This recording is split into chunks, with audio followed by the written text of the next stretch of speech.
Hey there, y'all. I'm Nathan here at the Endless River Adventures Fly Shop, and today we're going to be talking about how to set up a Euro nymphing rig.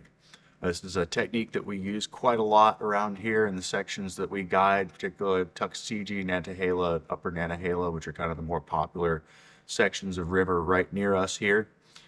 It's very effective for a number of reasons. First of all, we have some tight close quarters fishing in this area. We have overhanging trees. We have a lot of foliage and steep banks, and so the precision offered by this method of fishing can be very helpful in situations like that.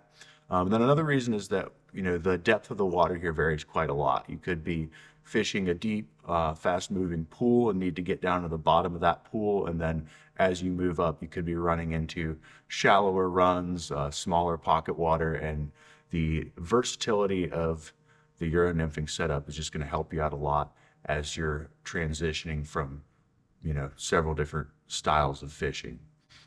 There's a number of things we're going to need to create our rig. First, we've got our reel, and I've got mine set up here with just regular backing and then a weight forward floating line. This adds to the versatility of the setup. If I want to take my Euro nymphing leader and setup off of my reel, then I can use my rod as a regular fly fishing or conventional fly fishing setup, or I can throw that Euro nymphing rig back on there whenever I want. And if you actually have got an old spool from some tippet or something that's gone empty, you can hang on to that and you can actually store your Euro nymphing setup on one of those. If you haven't got a bunch of rods to switch back and forth between, that can be useful. And when you're fishing with this setup, this fly line is never coming off of that reel, so it doesn't really make a whole lot of difference what's behind your running line. So that brings us to our running line, which is going to be what's coming off of the end of our fly line. And I'm using a 10-pound Maxima. You can use everything from 10 to 15 to 20-pound Maxima line.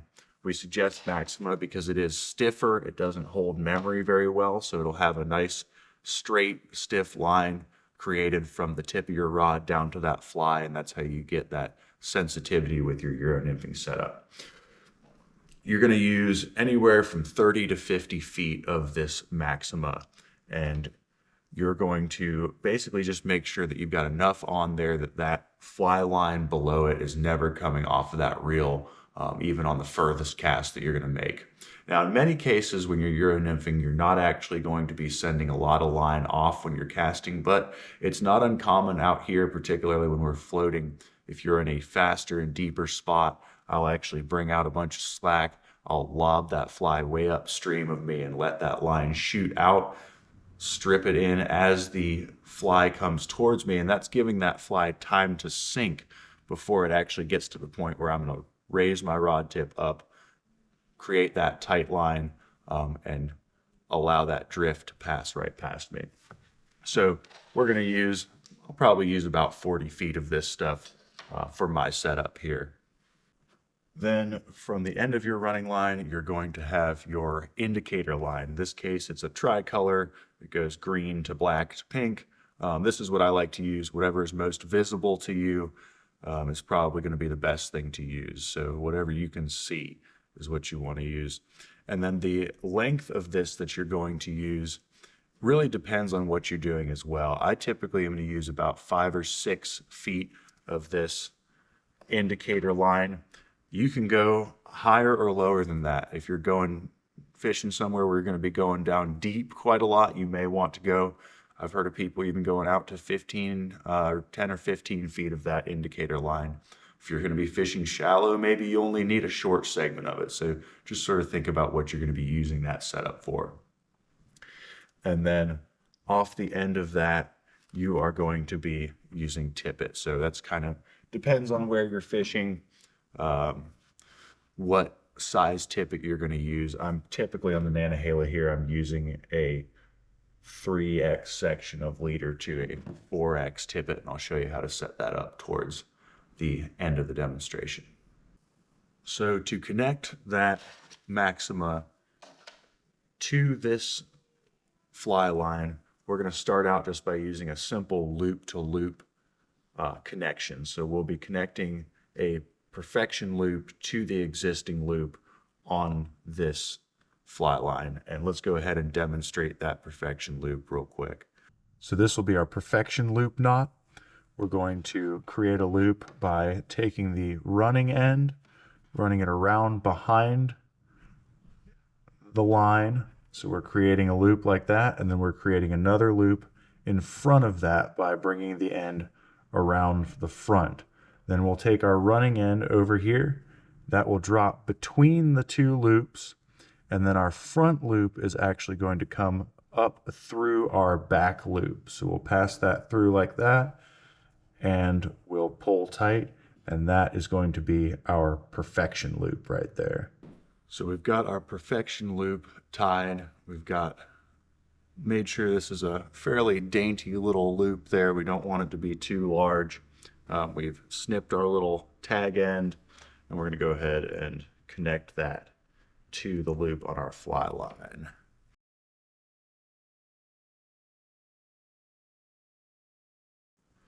Excellent. Our fly line is connected to our running line here. Now we're going to reel that up onto the spool, and it just makes it a little easier to go ahead and connect that reel onto the butt end of the rods. We've got that connected, and we're just going to lightly hold that line with our index finger, not too tight. We don't want too much pressure. We just want to lay that on there nice and light.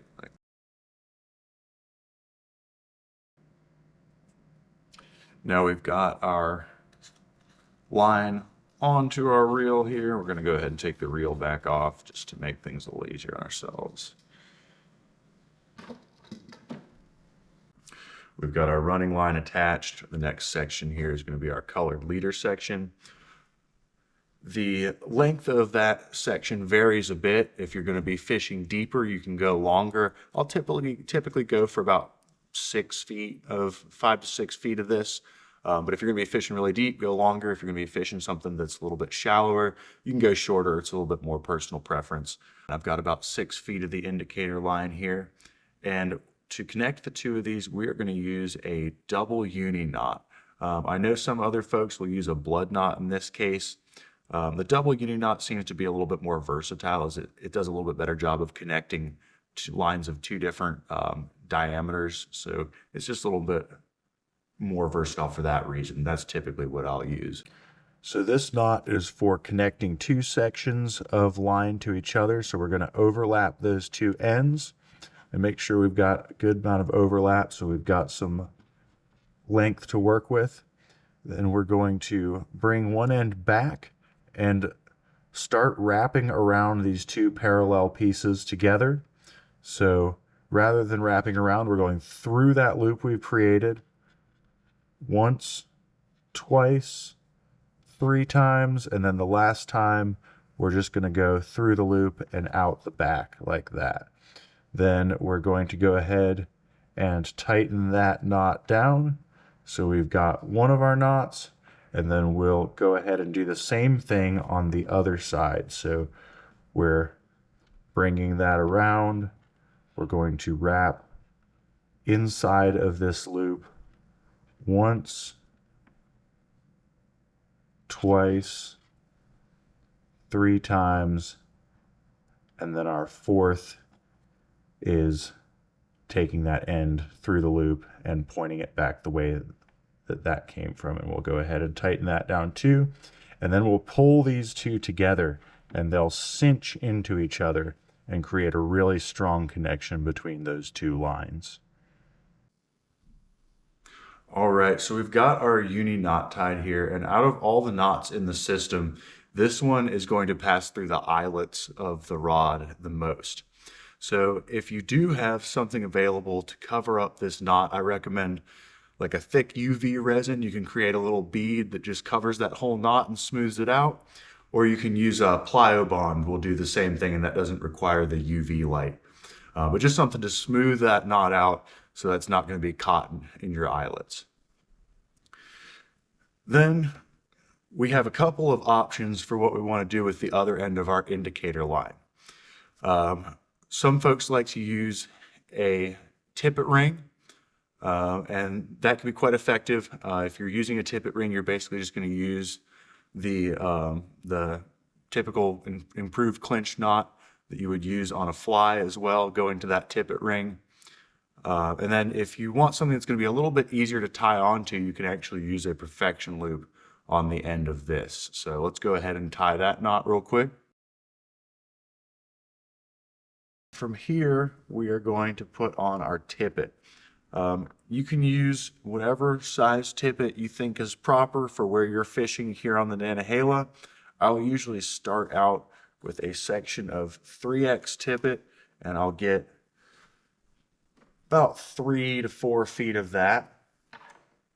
And we will tie that to our perfection loop on our sighted line, and we'll tie that on with an improved clinch knot. And it doesn't matter whether you've got the perfection loop on the end of your sighter line or if you've got the tippet ring, it's going to be the same knot you're using as that improved clinch knot. So let's go ahead and tie that on.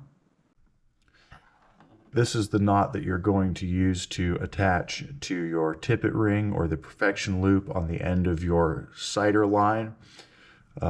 In this case, we'll use the finger loop on these forceps as that either loop knot or tippet ring. You're going to bring your end through that loop, and then you will wrap back up around your line 1, 2, 3, 4, 5 times. Bring your end back through the loop down here, turn it, and bring it back up through that loop. And at this point, you can tighten that down, slide this all down so it sets nice and neatly together, and then pull tight. Before you pull tight, make sure that you have wetted your line. The friction of pulling this knot tight can actually weaken the line if you haven't wetted that line. Now we've got that section, and from there we're going to step down in tippet size by 1. So we're going from our 3X to our 4X, and I'm probably going to pull maybe 2.5 feet of that 4X off. And this is where we're getting into the section of tippet that is actually going to connect to our flies.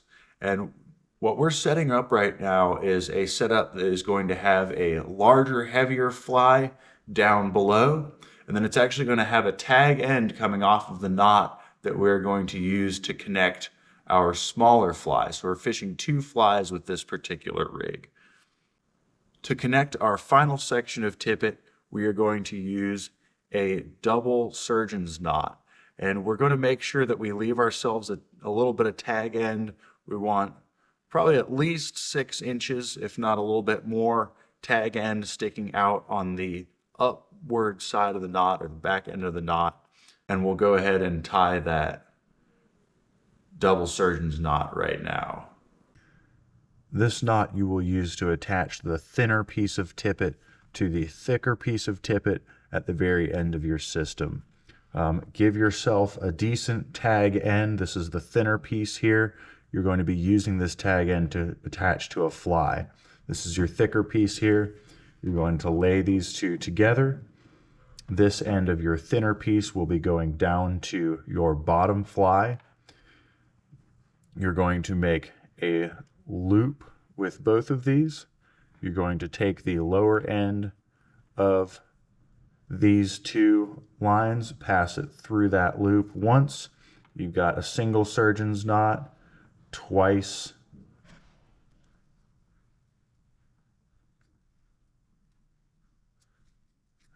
and you've got a double surgeon's knot. You're going to pull that tight, and then you've got the tag end of your thinner piece of tippet sticking upwards towards the top of your system. You're going to clip the tag end of your thicker piece of tippet and leave both ends of the thinner tippet. So your smaller fly will go to this end that's pointing up and away from the system, and your larger fly will go to this end right here. And then finally, we're going to attach our flies. So we'll put our smaller fly up top and our bigger fly down low. I've selected a smaller variant on a pheasant tail for our smaller fly and a nice big heavy Pat's rubber legs for our bottom fly. So typically from here, before I put the flies onto the end of the rig, I would go ahead and put the reel on the rod. I'd go ahead and thread the line up through the rod eyelets and have the thing ready to go before I put those flies on, or else it would just make it real difficult to get all those eyelets threaded.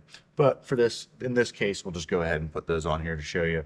And we're going to be using the improved clinch knot to go from our tippet to our flies. And here we can see what that final rig's going to look like. We've got that bottom fly hanging low. We've got that other fly that's being pushed slightly out and away from the rig by that tag end over here. And with that rigged up, you are ready to start fishing. Okay. That was a pretty one.